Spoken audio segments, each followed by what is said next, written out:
नमस्कार दोस्तों। ESI hospital का जो सोशल वर्कर का पोस्ट आया था उसका मैं 3 वीडियो में 50 क्वेश्चन तक कवर कर चुका हूँ। ये चौथा वीडियो होगा और इसमें मैं लगभग सारे क्वेश्चन कवर करूँगा। बीच में मैं वीडियो नहीं बना पाया, कुछ पर्सनल रीज़न की वजह से और कुछ हेल्थ कंडीशन की वजह से। तो अब इसमें मैं सोच रहा हूँ कि सारा कंप्लीट किया जाए। तो स्टार्ट करते हैं। Question number 51, society refers to. तो society refers to the system of social relationship. इसको हिंदी में बोलते हैं सामाजिक संबंधों की प्रणाली। Which of the following is the requirement of organizing guidance and counselling services. तो जो गाइडेंस एंड काउंसलिंग सर्विसेज है वो सिर्फ और सिर्फ ट्रेंड काउंसलर ही दे सकता है या साइकोथेरेपिस्ट दे सकता है। And next question is कि which article of the constitution directs the government to establish panchayats to serve as institution of local self government। ये स्थानीय स्तर पर जो स्वशासन की बात की गई, डिसेंट्रलाइजेशन ऑफ पावर की बात करी गई, जिसमें ग्राम पंचायत, जिला पंचायत, क्षेत्र पंचायत ये आते हैं, निगम्स वगैरह। तो वो इस आर्टिकल 40 में 1993 में जब अमेंडमेंट हुआ तो उस बार में रखा गया। Article 42, the state shall take steps to organise village panchayat as unit of self government. Article 42 में बोला गया है कि जो मैटरनिटी लीव है वो पेड मैटरनिटी लीव होना चाहिए। ये राइट्स है एक वीमेन का। और उसके साथ-साथ वहाँ का जो वर्किंग एनवायरनमेंट होगा, वर्किंग कंडीशन होगा, वो हेल्दी होगा। ऐसा नहीं कि कहीं भी आप जो है काम करा रहे हो, वहाँ ऑक्सीजन का लेवल बहुत डाउन है, टॉयलेट नहीं है, ड्रिंकिंग वाटर नहीं है, तो ये सब अलाउड नहीं है। ये सब होने चाहिए प्रॉपर। ये आर्टिकल 42 के अंडर आता है ये। उसके बाद आर्टिकल 44 में the state shall endeavour to secure for citizens of uniform civil code. जो अभी यूसीसी को लेके बहुत पंगा उछला हुआ था, तो यूनिफॉर्म सिविल सिविल कोड मतलब समान नागरिक संहिता की बात करता है आर्टिकल 44। आर्टिकल 46 में promotion of educational and economic interest of schedule caste, schedule tribes and other weaker section. तो जितनी भी रिजर्वेशन और वेलफेयर से रिलेटेड होती है on the behalf of caste and economy, वो इसी में आर्टिकल 46 में आएगा। नेक्स्ट क्वेश्चन है which of the following is not a character of an organisation. तो नॉर्म्स जो है किसी ऑर्गेनाइजेशन का कैरेक्टर नहीं, उसका गोल होता है, इन कोऑर्डिनेशन होता है, स्टेटस होता है। ये एनजीओ के टर्म में है, इसको अदरवाइज मत लेना। विच of the following is not a technique of case work. Case work का कौन सा टेक्निक नहीं है? तो लॉबिंग टेक्निक नहीं है, काउंसलिंग, ऑब्जर्वेशन एंड इंटरव्यूइंग ये टेक्निक है जब आप किसी पेशेंट के साथ या किसी क्लाइंट के साथ सेशन ले रहे होते हैं। Recording in social case work can be classified as. Recording, यहाँ वीडियो रिकॉर्डिंग, ऑडियो रिकॉर्डिंग से मतलब नहीं है। यहाँ पे रिकॉर्डिंग मतलब जब आप डेटा ले रहे होते हो, आप क्लाइंट से सेशन ले रहे होते हो, तो जो इम्पोर्टेंट बात होती है, जो आप लिखते हो, नोट डाउन करते हो, हाइलाइटेड पॉइंट्स नोट करते हो, उसको रिकॉर्डिंग बोलते हैं। तो ये process recording, narrative recording, role recording and summary recording, ये एक स्टेप है। उसके बाद में नेक्स्ट क्वेश्चन है putting oneself in the shoe of another person and understanding his or her perceptual world। ये इसको एम्पैथी बोलते हैं। एम्पैथी मीन्स कि आप दूसरे के जगह पे, जैसे क्लाइंट है वो अपनी प्रॉब्लम बता रहा है और आप एक थेरेपिस्ट हो, सुन रहे हो उसको, तो उसकी बेटर कंडीशन को सोचने के लिए आपको उसके बारे में, उस सिचुएशन में आपको खुद को रखना होगा, यानी अपने आप को उसके जूते में डालना, अपने पैर को, मतलब अपने आप को उस सिचुएशन में रखना। तो इसको एम्पैथी बोलते हैं। हमेशा ध्यान रखना है, सिंपैथी नहीं रखना होता है, एम्पैथी ही रखना होता है काउंसलिंग में, केस वर्क में एंड थेरेपी में। एम्पैथी और सिंपैथी में बहुत ही छोटी सी फ़र्क है। एम्पैथी में आप एक प्रोफेशनल रिलेशनशिप में रहते हुए उसके बारे में सोचते हो, सिंपैथी मतलब आप इमोशनली कनेक्ट हो गए, तो वहाँ पे फिर ट्रांसफरेंस इश्यूज़ आते हैं और काउंटर ट्रांसफरेंस भी आ सकते हैं क्लाइंट की तरफ। तो इस चीज़ का ध्यान में रखना है। उसके बाद नेक्स्ट क्वेश्चन है which one of the following is incorrectly matched. तो एमएस गोरे का सोशल केस वर्क नहीं है, एचबी ट्रैकर का सोशल ग्रुप वर्क है, पीडी कुलकर्णी का सोशल पॉलिसी इन इंडिया है एंड एमजी रॉस का कम्युनिटी। इतना। उसके बाद में नेक्स्ट क्वेश्चन है medical social work had it's beginning eight. तो यूनाइटेड किंगडम में इसकी शुरुआत हुई थी मेडिकल सोशल वर्क की। इंडिया में जो सर दोराबजी टाटा नाम था पहले 1936 में, वहाँ पे medical and psychiatric social work में ट्रेनिंग प्रोग्राम स्टार्ट हुआ था, सर्टिफिकेट प्रोग्राम स्टार्ट हुआ था। उसके बाद में 2-3 और इंस्टीट्यूट है जहाँ से स्टार्ट हुआ। विच of the following is not a part of social case work process. तो ट्रीटमेंट सोशल केस वर्क का प्रोसेस नहीं है। सबसे पहले तो आप एनालाइज करोगे, असेसमेंट करोगे, इवेल्युएशन करोगे, फिर डायग्नोसिस के लेवल पे पहुंचोगे, उसके बाद ट्रीटमेंट स्टार्ट होगा। तो ट्रीटमेंट लास्ट प्रोसेस है। एंड विच निम्नलिखित में से, ये वही क्वेश्चन है, treatment in social case work involves, treatment में क्या इन्वॉल्व है? All the given options, counselling, environmental modification, administration of social services. Next question है one DALY means, one DALY means one healthy year of life lost, यानी जो आप एक स्वस्थ जीवन था एक साल का, उसको आपने खो दिया, वन डेली मीन्स। अब डेली क्या होता है? Disability adjusted life years. तो ये बहुत ही इंपॉर्टेंट है, जब वेलबींग की बात की जाती है तब वहां पे आता है कि आपको घुट घुट के जिंदगी जी रहे हो तो उसको जीना नहीं बोलेंगे, डिग्निफाइड लाइफ नहीं बोलेंगे। तो इसीलिए आपका हेल्दी रहना बहुत जरूरी है। और ये इस पे जो हेल्थ इज अ राइट का कॉन्सेप्ट पे बात चल रही है, राजस्थान में भी बात चल रही है। तो इस तरीके से भी अब नई नई पॉलिसीज डेवलप होंगी कि आपका स्वस्थ रहना आपका अधिकार है। And next question is the major source of health information in India is, जो मेजर सोर्स है वो क्या है? Sample registration system. जो आप कहीं पेशेंट के तौर पे जाते हो हॉस्पिटल में, जैसे हायर सेंटर में गए, तो वहां पे आपसे कुछ कुछ चीजों के लिए कंसेंट भी ले लिया जाता है कि आपको हो सकता है इस मेडिसिन का ट्रायल चल रहा है, इस मेडिसिन पे आपको रखा जाएगा और फिर आपके ऊपर इम्प्रूवमेंट देखा जाएगा। आपका ब्लड सैंपल भी लिया जा सकता है और फिर उसको कोरिलेट क्लिनिकली कराते हैं। डेटा जो है रिसर्च पर्पज के लिए भेजा भी जा सकता है, तो उसके लिए प्रॉपर कंसेंट भी लेते हैं। तो ये सैंपल रजिस्ट्रेशन सिस्टम से होता है। घरेलू उपयोग के लिए पानी की प्रति व्यक्ति न्यूनतम दैनिक आवश्यकता कितनी होती है? ये तो 150 लीटर, पता नहीं किस कंडीशन पे दिया है, मुझे समझ नहीं आ रहा, बट हाँ इसको याद रख लो, 150 litre minimum daily per capita requirement of water. And next question है which of the following is not an absolute contra indication for insertion of IUD. तो सबसे पहले तो IUD intra uterine contraceptive device होता है, जिसको कॉपर्टी बोला जाता है, जो प्रेगनेंसी प्रिवेंट करने के लिए यूज होता है। तो इसमें जो मेनोरेजिया है, मेनोरेजिया मीन्स एक्सेसिव ब्लीडिंग, जो मेंस्ट्रुअल ब्लीडिंग होता है, तो उसको मेनोरेजिया बोलते हैं। तो ये कॉन्ट्रा इंडिकेशन नहीं है, बाकी सारे कॉन्ट्रा इंडिकेशन है। Suspected pregnancy, history of ectopic pregnancy, pelvic inflammatory disease. तो इतना ध्यान में रखना है इस चीज को कि ये जो आईयूसीडी है, इस कई बार पूछ चुके हैं। आईयूडी भी होता है कहीं कहीं, कहीं आईयूसीडी भी होता है, तो इसको ध्यान रखना। एंड नेक्स्ट क्वेश्चन है human development index is based on all following. तो ये होता है लाइफ एक्सपेक्टेंसी एट बर्थ, और जो इसके डायमेंशन है, इंडिकेटर्स हैं, ये आपके सामने है। Long and healthy life, knowledge, decent standard of living, and life expectancy at birth, expected years of schooling and mean years of schooling, GNI, gross net income, per capita income, and life expectancy index, educational index। Overall ये तीन domain ही हैं जिन पे देखा जाता है, knowledge यानी education, and income, और life expectancy. तो इन तीनों को याद रख लो। और इंडिया का जो पोजीशन है तो 2023 में वो 132 है out of 191 country. Next question है which type of research focuses on identifying most at risk and the methods of detecting these group and their needs। तो ये डिस्क्रिप्टिव रिसर्च में होता है।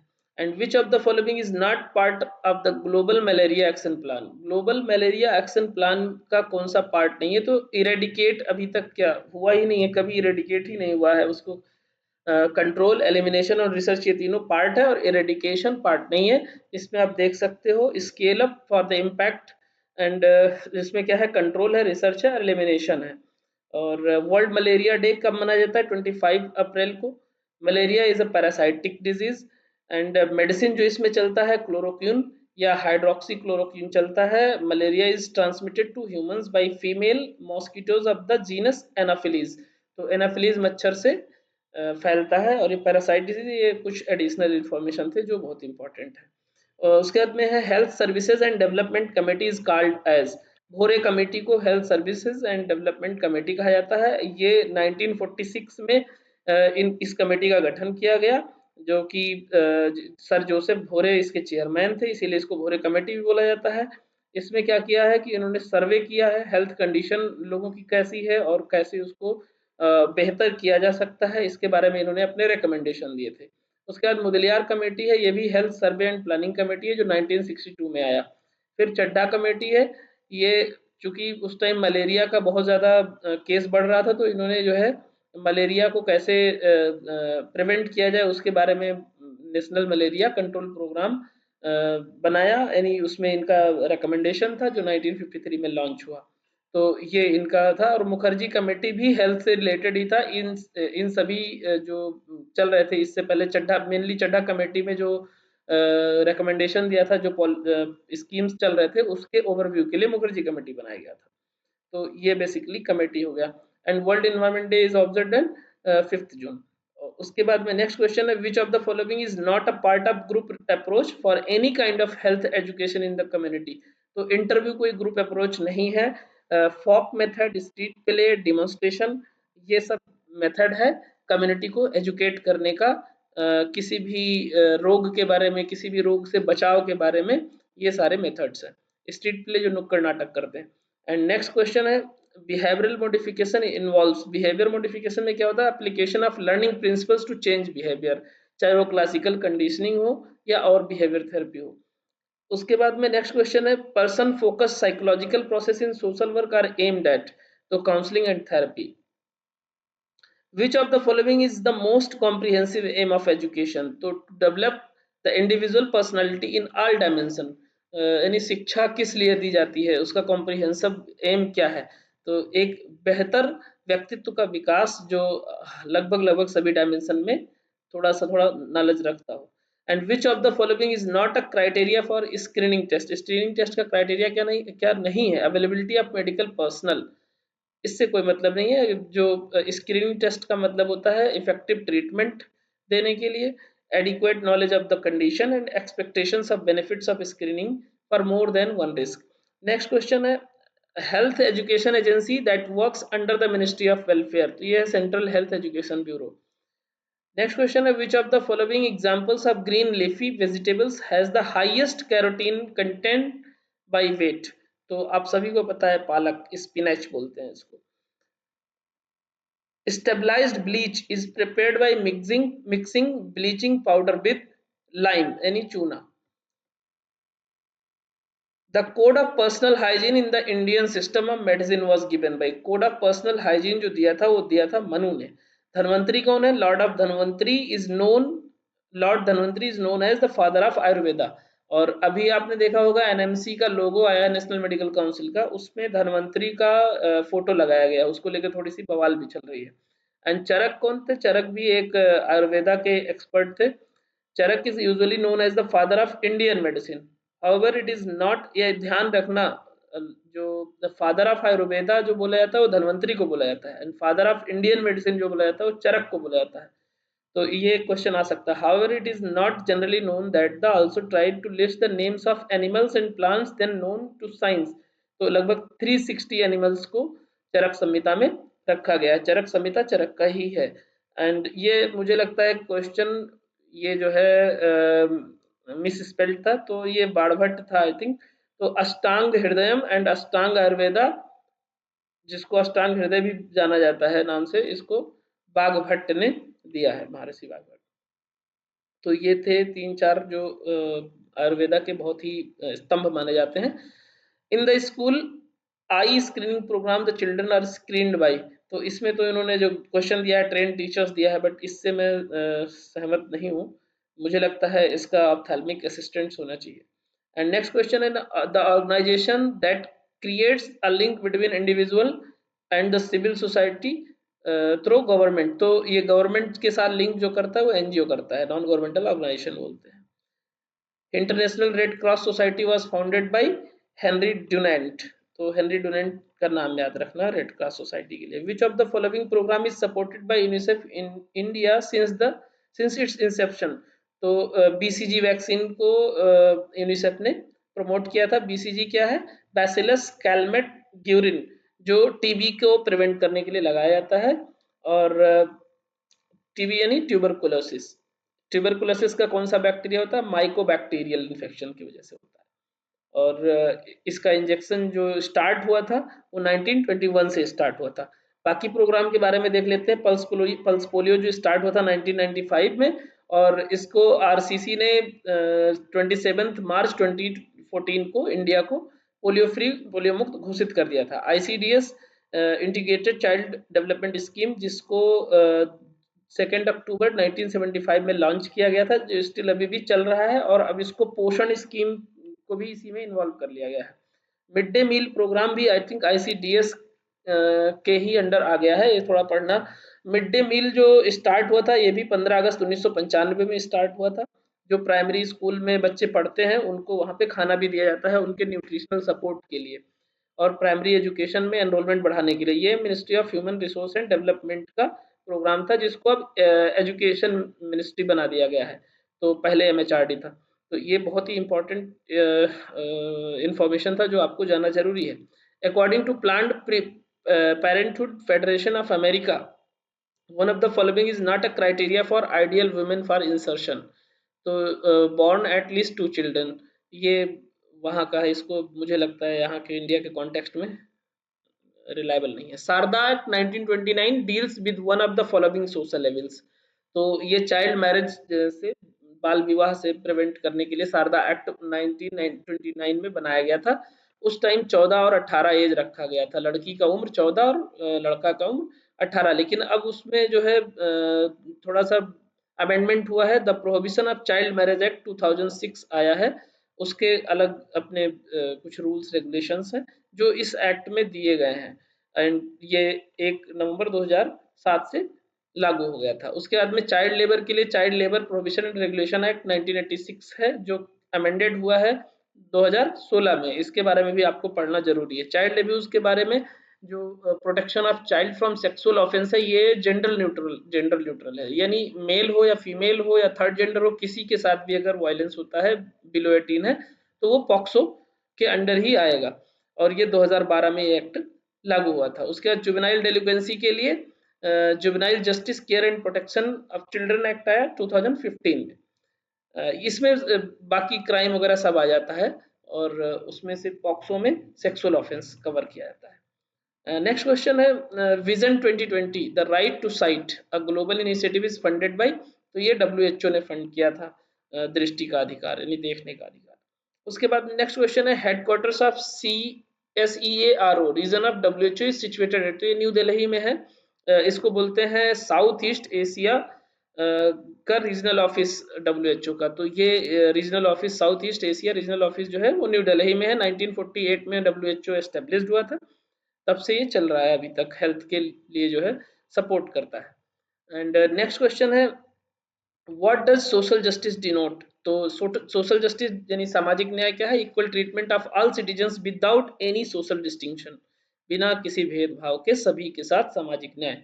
The social development process is primarily directed towards one among the following aims. तो economic growth with distributive justice. Next question है the most widely accepted indicator of the general economic performance of a country is gross national product, GNP, the basic document for organizing family planning work in India, eligible couple register. Next question, the Indian is said to be the next best Englishman because of the following phenomena. इसको बोलते हैं acculturation. Acculturation is a process of social, psychological and cultural changes that stems from the balancing of two cultures while adapting to the prevailing culture of the society. जब हम नए culture को adopt करते हैं तो इसमें थोड़ा सा ट्रांजिशन फेज में आते हैं। According to WHO blindness is defined as acuity is less than, अगर 3/60 से कम है तो उसको हम ब्लाइंडनेस कैटेगरी में रखते हैं as per the norms of WHO. At the community level the prevention of infection can be done through the first line of intervention is hand hygiene, जो आपको कोविड में खूब सिखाया गया। तो हैंड हाइजीन से इन्फेक्शन प्रिवेंट किया जा सकता है। In rehabilitation restoration of personal dignity and confident is called as psychological rehabilitation. Sex ratio means out of 1000 महिलाओं की जो संख्या है पुरुषों पर, उसको सेक्स रेशियो बोला जाता है। एंड पंचायत राज प्रणाली निम्नलिखित से किस पे आधारित है? तो ये लोकतांत्रिक विकेंद्रीकरण, जो आपको मैंने बताया था डेमोक्रेटिक डिसेंट्रलाइजेशन, जो पंचायत 3 स्तरीय पंचायती राज। आशा का फुल फॉर्म क्या है? Accredited social health activist. Next question, primary health centre, जो प्राइमरी हेल्थ केयर सेंटर्स हैं वो कितने पॉपुलेशन पे इंडिया में बनाए जाने चाहिए पीएचसी? वो 30,000। अब बहरहाल इतना फॉलो तो नहीं हो पा रहा है, बहुत ज़्यादा पॉपुलेशन पे है, बट फिर भी अभी हेल्थ एंड वेलनेस सेंटर बनाए जाने लग गए इसको ओवरकम करने के लिए। नेक्स्ट क्वेश्चन है, child women ratio is a measure of, child और वुमेन का रेशियो फर्टिलिटी के आधार पे मापन किया जाता है। अब इसमें कुछ और कौन सी क्वेश्चंस हैं जो हम डिस्कस कर लेते हैं। Which vessels carry carbon dioxide rich blood from all parts of the body back to the heart? ये वेन्स के थ्रू होते हैं। मूत्र में यूरिया का मात्रा कितना होता है? 2.5%। बहुत ही इंपॉर्टेंट है, इसको याद रखिए। 2.5% यूरिन में यूरिया होता है। वो वन द 2018 मेंस, ये इसको छोड़िए, वो उस टाइम का क्वेश्चन है। And when is International Day of Yoga? 21st June. International Day of Environment 5 June and 21st June is International Day of Yoga. NITI Aayog कब बना? 2015। अब ये बाकी जो क्वेश्चन है ये थोड़ा और इम्पोर्टेंट है। Choose the word from the alternative which has analogs relations to the given words. Adrenal, pituitary and thyroid, ये पैनक्रियाज से संबंधित है। If certain code language medicine is coded, अब यहाँ से रीजनिंग स्टार्ट हो गया, इसको हम नहीं कवर कर रहे हैं, रीजनिंग और मैथ्स है।